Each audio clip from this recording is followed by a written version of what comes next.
ជាដំណឹងដ៏សោកសៅជាទីបំផុតនារីស្រស់ស្អាតវ័យក្មេងម្នាក់បានបាត់បង់ជីវិតដោយសារតែការធ្លាក់ពីលើខុនដូមួយកន្លែងនាព្រឹកព្រលឹមគណៈពេលដែលព័ត៌មានបឋមថាមកពីមូលហេតុមួយនេះសូមជម្រាបសួរប្រិយមិត្តពុកម៉ែបងប្អូនទាំងអស់គ្នាសូមស្វាគមន៍មកកាន់ Channel Sophia Explain ថ្មីនេះមានហេតុការណ៍ដ៏គួរឲ្យសោកស្ដាយមួយបានកើតឡើងនៅឯខណ្ឌសែនសុខដែលទទួលបានការចាប់អារម្មណ៍យ៉ាងខ្លាំងពីសំណាក់បងប្អូនមហាជននៅលើបណ្ដាញសង្គមរឿងនេះមានការបញ្ចេញមតិចម្រុះជាច្រើនជាពិសេសពាក់ព័ន្ធទៅនឹងមូលហេតុពិតប្រាកដនៃហេតុការណ៍និងសារសំឡេងដែលត្រូវបានទម្លាយហេតុអ្វីបានជាយើងត្រូវតាមដាននៅបញ្ហានេះដោយប្រុងប្រយ័ត្នហើយតើមានចំណុចណាខ្លះដែលយើងត្រូវយល់ឲ្យបានច្បាស់មុននឹងធ្វើការវិនិច្ឆ័យផ្អែកទៅលើសារសំឡេង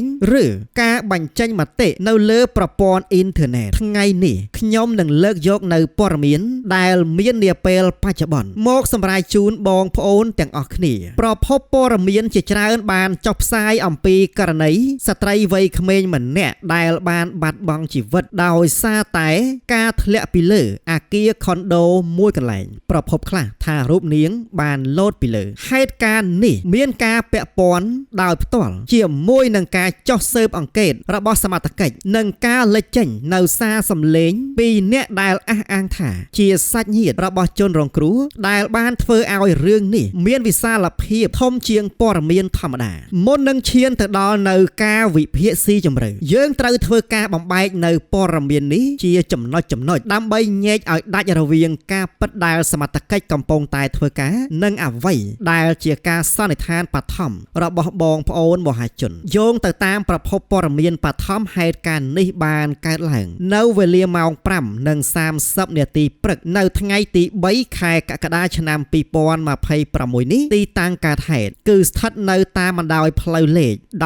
1982 ក្នុងសង្កាត់ភ្នំពេញថ្មីខណ្ឌសែនសុខរាជធានីភ្នំពេញស្ត្រីវ័យក្មេងម្នាក់ត្រូវបានគេប្រទះឃើញបាត់បង់ជីវិតបន្ទាប់ពីធ្លាក់ពីលើអគារខុនដូដោយប្រភពភាគច្រើនបានបញ្ជាក់ថាធ្លាក់ពីជាន់ទី 6 គណៈពេលដែលមានប្រភពខ្លះទៀតបានលើកឡើងថាជាន់ទី 9 ហេតុការណ៍នាព្រឹកព្រលឹមនេះបានបង្កឲ្យមានការភ្ញាក់ផ្អើលយ៉ាងខ្លាំងដល់ប្រជាពលរដ្ឋដែលរស់នៅក្បែរខាងរហូតឈានទៅដល់ការរាយការណ៍ជូនអាជ្ញាធរជាបន្ទាន់ផងដែរក្រោយពេលកើតហេតុភ្លាម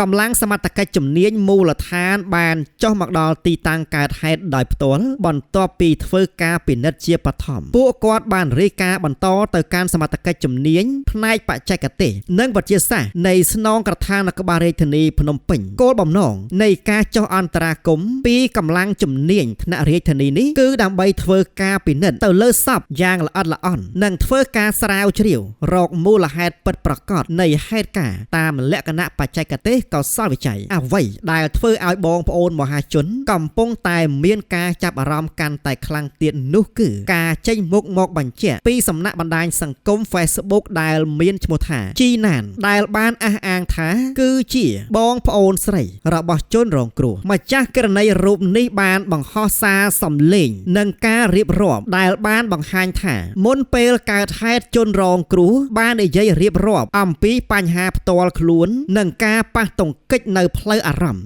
ជាមួយនឹងបុគ្គលម្នាក់ផ្សេងទៀតនៅក្នុងសារនោះភាគីសាច់ញាតិបានបង្ហាញនៅការខឹងសម្បារយ៉ាងខ្លាំងចំពោះបុគ្គលដែលពាក់ព័ន្ធទៅនឹងបញ្ហាផ្លូវចិត្តរបស់ជនរងគ្រោះដោយបានស្នើឲ្យនិយាយនៅការពិតនិងកុំកិច្ចវេះអំពីទំនួលខុសត្រូវផ្លូវចិត្តតាមប្រភពពីមិត្តភ័ក្តិក៏បានទម្លាយជាបឋមថានារីរងគ្រោះមានវិបត្តិដែលដោះស្រាយមិនចេញទើបសម្រេចចិត្តបញ្ចប់បញ្ហាបែបនេះតែម្ដងព័ត៌មានចុងក្រោយដែលមាននៅក្នុងប្រភពបណ្ដាញសង្គមបានបង្ហាញអំពីការបញ្ចេញមតិយ៉ាងចម្រុះផុសផុលមហាជនជាច្រើនបានសម្ដែងនៅការសោកស្ដាយចំពោះការបាត់បង់ជីវិតរបស់នារីវ័យក្មេងរូបនេះនិងបានចូលរួមរំលែកទុក្ខដល់ក្រុមគ្រួសារនៃសពចំណែកឯអ្នកខ្លះទៀតក៏បានដាក់ការសង្ស័យទៅលើបុគ្គលដែលពាក់ព័ន្ធទៅនឹងទំនាក់ទំនងស្នេហារបស់ជនរងគ្រោះដោយមានការប្រើប្រាស់នៅពាក្យរិះគន់ធ្ងន់បន្ថែមលើសពីនេះទៅទៀតក៏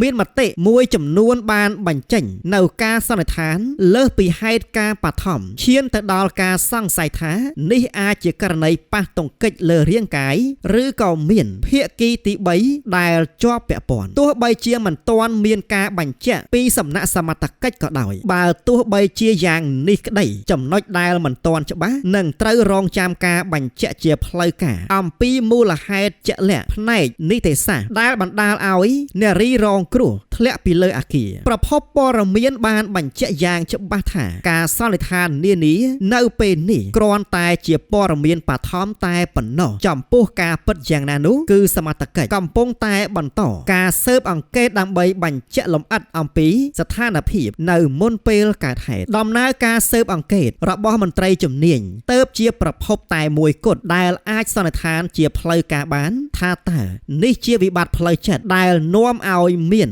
សោកនាដកម្មដោយខ្លួនឯងឬក៏មានកត្តាផ្សេងនៅពីខាងក្រោយប្រិយមិត្តជាទីគោរពការវិភាគនេះផ្អែកទៅលើទិន្នន័យដែលមាននាពេលបច្ចុប្បន្ននេះតែប៉ុណ្ណោះបើមើលទៅតាមព័ត៌មានដែលមាននាពេលនេះចំពោះករណីនេះទទួលបាននៅការចាប់អារម្មណ៍យ៉ាងខ្លាំងដោយសារតែមានការផ្សារភ្ជាប់គ្នារវាងហេតុការណ៍ជាក់ស្ដែងនិងការទម្លាយសារឯកជននៅលើបណ្ដាញសង្គមពីសំណាក់សាច់ញាតិនៅពេលដែលសាធារណជនទទួលបានតម្រុយដែលបានបង្ហាញអំពីអារម្មណ៍ឈឺចាប់របស់ជនរងគ្រោះវាតែងតែជំរុញឲ្យមានការចង់ដឹងចង់ឮចង់ឃើញនិងការចូលរួមជាសាធារណៈយ៉ាងឆាប់រហ័សជាទីបំផុតការបញ្ជាក់របស់សាច់ញាតិជនរងគ្រោះគឺជាការបង្ហាញអំពីអារម្មណ៍សោកសៅនិងការទាមទារនៅភាពយុត្តិធម៌ផ្លូវចិត្តសារទាំងអស់នោះអាចបង្ហាញថាជនរងគ្រោះប្រហែលជាស្ថិតនៅក្នុងសម្ពាធផ្លូវអារម្មណ៍យ៉ាងធ្ងន់ធ្ងរជាទីបំផុតទោះបីជាយ៉ាងណាក៏ដោយយើងក៏មិនគួរប្រញាប់ធ្វើការសន្និដ្ឋានថាបុគ្គលដែលត្រូវបានលើកឡើងនៅក្នុងសារនោះមានការជាប់ពាក់ព័ន្ធទៅនឹងផ្នែកច្បាប់ផ្ទាល់ចំពោះហេតុការណ៍នេះនោះឡើយលុះត្រាតែមានការបញ្ជាក់អំពីភស្តុតាងផ្លូវច្បាប់ចំណុចដែលគួរឲ្យមហាជនប្រុងប្រយ័ត្ននោះគឺការប្រើប្រាស់បណ្ដាញសង្គមនៅក្នុងការកាត់ក្តីទុកជាមុនបណ្ដាញសង្គមអាចធ្វើឲ្យរឿងត្រូវបានយល់ខុសយ៉ាងងាយនៅពេលដែលមានមតិភាគច្រើនយល់ស្របគ្នាទៅលើការសន្និដ្ឋានមួយដែលមិនទាន់មានការស៊ើបអង្កេតគ្រប់ជ្រុងជ្រោយការសន្និដ្ឋានពីចម្ងាយថាជាករណីអ្វីផ្សេងក្រៅពីរបាយការណ៍បឋមរបស់ប៉ូលីសអាចធ្វើឲ្យប៉ះពាល់ទៅដល់កិត្តិយសស្ថាប័នពាក់ព័ន្ធនិងអាចរំខានដល់ដំណើរការនិងនីតិវិធីរបស់សមត្ថកិច្ចក្នុងនាមជាអ្នកតាមដាននៅព័ត៌មានប្រកបដោយវិជ្ជាជីវៈការគោរពព័ត៌មានពិតគឺជាកាតព្វកិច្ចដំបូងរបស់យើងទាំងអស់គ្នាយើងត្រូវផ្ដល់នូវការគោរពដល់ភាគីដែលពាក់ព័ន្ធទាំងអស់ជាពិសេសក្រុមគ្រួសារជនរងគ្រោះដែលកំពុងតែស្ថិតនៅក្នុងពេលវេលាដ៏សែនលំបាកជាទីបំផុតការបាត់បង់សមាជិកគ្រួសារគឺជាការឈឺចាប់ដែលមិនអាចពិពណ៌នាបានដូច្នេះការគាំទ្រផ្លូវចិត្តគឺជារឿងដ៏សំខាន់ជាទីបំផុតនៅពេលនេះទន្ទឹមនឹងនេះការរងចាំនៅការបញ្ជាក់ជាផ្លូវការអំពីស្ថាប័នមានសមត្ថកិច្ចគឺជាជំរើសដ៏ត្រឹមត្រូវការប្រើប្រាស់ comment នៅលើបណ្ដាញសង្គមគួរតែធ្វើឡើងដោយសុភាពនិងប្រកបដោយការពិចារណាយើងអាចសម្ដែងនៅការសោកស្ដាយចំពោះសោកនាដកម្មនេះក៏ប៉ុន្តែគួរជៀសវាងនៅការចែករំលែកនៅព័ត៌មានដែលមិនទាន់បានផ្ទៀងផ្ទាត់ឬក៏ការចោទប្រកាន់ទៅលើបុគ្គលណាមួយដោយអវត្តមាននៃភស្តុតាងនីតិសាស្ត្ររាល់បញ្ហាតែងតែមានហេតុនិងផលការមើលបញ្ហាដោយមានហេតុផលជួយឲ្យសង្គមរបស់យើងមិនធ្លាក់ចូលទៅក្នុងការវិនិច្ឆ័យដោយផ្អែកទៅលើអារម្មណ៍តែមួយឆាវយើងក៏សូមលើកទឹកចិត្តឲ្យបងប្អូនមហាជនផ្ដល់ពេលវេលាឲ្យផ្នែកច្បាប់ជាអ្នកធ្វើការនិងលើកកម្ពស់ការយល់ដឹងអំពីសុខភាពផ្លូវចិត្តនិងការស្វែងរកជំនួយនៅពេលដែលជួបនៅវិបត្តិបញ្ហាជីវិតដើម្បីទប់ស្កាត់នៅរឿងរ៉ាវគួរឲ្យសោកស្ដាយបែបនេះនៅពេលអនាគតជាសរុបមកវិញហេតុការណ៍បាត់បង់ជីវិតរបស់នារីវ័យក្មេងនៅខុនដូក្នុងខណ្ឌសែនសុខនេះគឺជារឿងដ៏គួរឲ្យសោកស្ដាយជាទីបំផុតដែលកំពុងតែស្ថិតនៅក្រោមការយកចិត្តទុកដាក់ខ្ពស់ពីសំណាក់សមត្ថកិច្ចខណៈពេលដែលមន្ត្រីជំនាញកំពុងតែបន្តកិច្ចការងាររបស់ខ្លួនការរក្សានៅភាពស្ងប់ស្ងាត់និងការប្រើប្រាស់បណ្ដាញសង្គមដោយមានការទទួលខុសត្រូវនោះគឺជារឿងដែលយើងគ្រប់គ្នាអាចចូលរួមបានរឿងនេះ ត្រូវមើលដោយប្រុងប្រយ័ត្នជាទីបំផុតដើម្បីកុំឲ្យមានការប៉ះពាល់ដល់ផ្លូវចិត្តកាន់តែខ្លាំងដល់ភាគីដែលពាក់ព័ន្ធបងប្អូនប្រិយមិត្តអាចធ្វើការបញ្ចេញមតិយោបល់ដោយសុភាពនិងប្រកបដោយក្រមសីលធម៌នៅខាងក្រោមវីដេអូនេះទាំងអស់គ្នាសូមកុំប្រើប្រាស់នៅពាក្យប្រមាថឬក៏វិនិច្ឆ័យលើសពីព័ត៌មានដែលបានបញ្ជាក់ប្រសិនបើមាននៅព័ត៌មានថ្មីផ្លូវការណាមួយពីសំណាក់អាជ្ញាធរមានសមត្ថកិច្ចសុភា Explain នឹងបន្តតាមដានហើយយកមកសម្រាយជូនបងប្អូនបន្ថែមទៀតនៅពេលក្រោយសូមអរគុណសម្រាប់ការតាមដានទស្សនានិងសូមជម្រាបលា